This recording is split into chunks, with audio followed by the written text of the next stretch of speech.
Tensions institutionnelles au Bénin, révocation, complot contre la sûreté de l'État et enjeux électoraux. C'est le sujet au cœur de l'entretien de ce 3 novembre avec Franck Bassassi, membre du bureau de la formation politique UP Le Renouveau.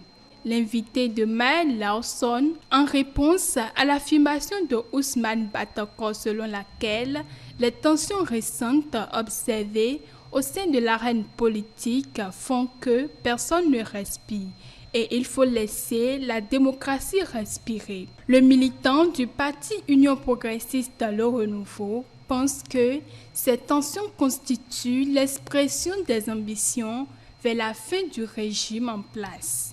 L'essence de la démocratie même, ce sont des problèmes. L'essence de la démocratie, s'il n'y a pas de problème, il ne peut pas avoir la démocratie, surtout que nous sommes dans un système démocratique.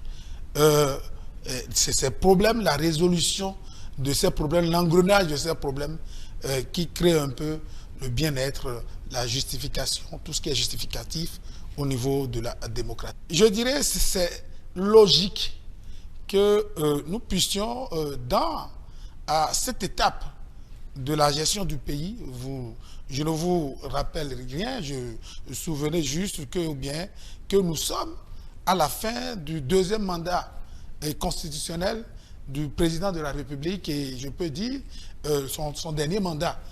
Et à partir de là, c'est normal que nous puissions constater justement ces malaises que notre PP puisse relater dans ce moment et que ces malaises n'est rien d'autre que des ambitions. C'est l'expression des différentes ambitions. À la fin d'un régime, à la fin d'un système, naissent souvent des ambitions. Le système démocratique tel perçu il y a en 90 ne peut pas être un système démocratique tel perçu.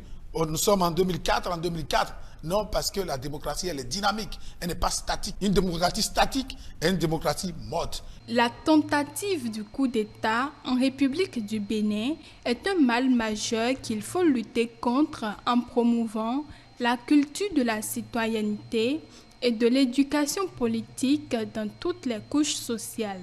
Aller vraiment dans ce sens, dans le sens de coup d'État ou dans d'autres, cela nous appelle à un problème de culture de la citoyenneté et de l'éducation politique. Il faut vraiment la promotion de ces deux éléments-là.